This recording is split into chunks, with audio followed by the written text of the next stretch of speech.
यह दुर्भाग्य नहीं बल्कि लोकतंत्र के मुंह पर तमंचा है।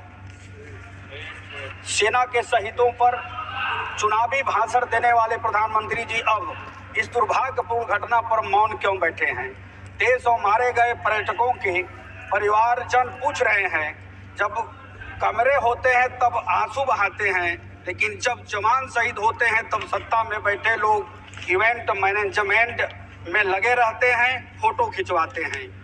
यह वही सरकार है जिसने पुलवामा के नाम पर चुपचाप शूटिंग जारी रखती है, और वही ये सरकार है जो जब मणिपुर जलता रहा है तब भी मौन धारण किए रहे हैं। कुंभ के दौरान प्रयागराज घटना में भी भगदड़ के दौरान मारे गए लोगों को घायलों का कोई आंकड़ा प्रस्तुत नहीं किया गया, ना ही रेलवे स्टेशन पर हुए घटना के पूर्ण आंकड़े प्रस्तुत किए गए।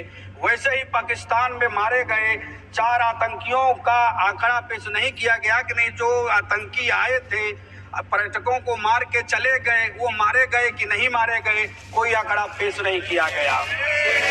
आज मैं आपके माध्यम से सदन से पूछना चाहता हूं कि क्या यही है न्यू इंडिया, जहां प्रधानमंत्री जी शोक पर भी राजनीति करेंगे, सभा करेंगे? क्या यही है अमृतकाल, जहां देश के मुखिया सदन से भाग रहे हैं और विदेश जा रहे हैं? क्या प्रधानमंत्री जी सिर्फ मन की बात करेंगे, देश की बात नहीं करेंगे, किसानों की बात नहीं करेंगे? जब आप सदन में नहीं रहेंगे, सदन में बात माननीय सदस्यों को नहीं सुनेंगे, तो कैसे जवाब दे पाएंगे? और आप 11 सालों में विदेश विदेश कहां घूमे हैं, लेकिन जब समय आया सपोर्ट करने का भारत का, तो कोई देश आपका साथ नहीं दिया। इसलिए कमजोर प्रधानमंत्री माना गया, और 200-300 किलोमीटर दूर बहुत ही खतरनाक हथियार AK-47 और M4 कार्बाइन साथे लेकर 4 आतंकी बॉर्डर पर करके भारत चले आए और हमला करके चले गए। आम नागरिकों पर्यटकों की क्रूरतापूर्वक हत्या करके आसानी से चले गए। महोदय, पाकिस्तान बॉर्डर से भारत के बीच बहुत ही बड़े शहर जैसे अमृतसर, गुरदासपुर, पठानकोट, कठुआ, जम्मू, उधमपुर, पटनीटॉप, रामबन, बनिहाल, अनंतनाग है। इन जगहों पर पार करके पर्यटक स्थल पहलगाम तक कैसे पहुंचे? सारी सुरक्षा एजेंसियां क्या कर रही थी? यह भारतीय सुरक्षा के संदर्भ में बहुत बड़ा सवाल है। हमारे प्रधानमंत्री जी कहते हैं कि हमें युद्ध नहीं चाहिए, बुद्ध चाहिए। इसी कारण पाकिस्तान, चीन इत्यादि देश इन्हें कमजोर प्रधानमंत्री समझ करके बराबर हमारे देश पर आतंकी हमला करते रहते हैं, और भाजपा की सरकार के दौरान ही अधिकतर हमले चुनाव के आसपास तक होते रहते हैं।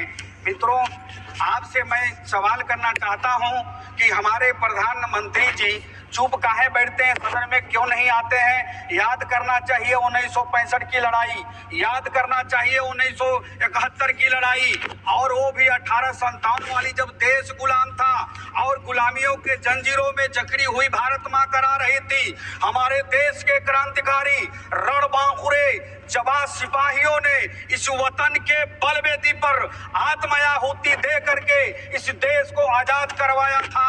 वही पश्चिम बंगाल के धरती से नेता सुभाष चंद्र बोस ने ललकारा था, अरे हिंदुस्तानियों, तुम मुझे खून दो, मैं तुझे आजादी दूंगा।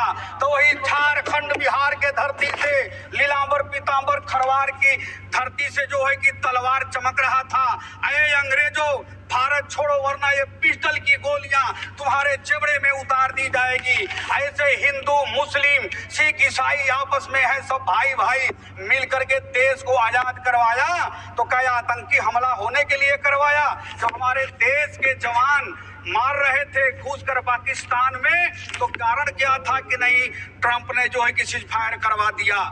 इसलिए मित्रों, आपसे मेरा कहना है कि यह कसम है जवानी की जागो जवानों, अरे कसम है जवानी की जागो जवानों, जरा गर्व से सर उठाना तो सीखो। आज जो तीर तुम पर चलाया है जालिम, वही तीर उस पर चलाना तो सीखो, वही तीर उस पर चलाना तो सीखो। अब पहलगाम के संदर्भ में भी वही चुप्पी साधे हैं हमारे नेता, जो है कि पीडीए के माननीय अखिलेश यादव जी, विपक्ष के नेता माननीय राहुल गांधी जी और अन्य सभी विपक्ष पार्टियों के नेतागण नेताओं ने द्वारा संसद के मुख्य मार्ग पर लगातार प्रदर्शन धरना दिए जाने के बाद अब सदन में चर्चा हो रहा है और यह स्वीकार किया गया कि नहीं सदन में चर्चा होगा। नहीं, चर्चा भी नहीं लोग करते। कितना संवेदनशील है देश के प्रति और पैसों में मारे गए परिवारों के प्रति।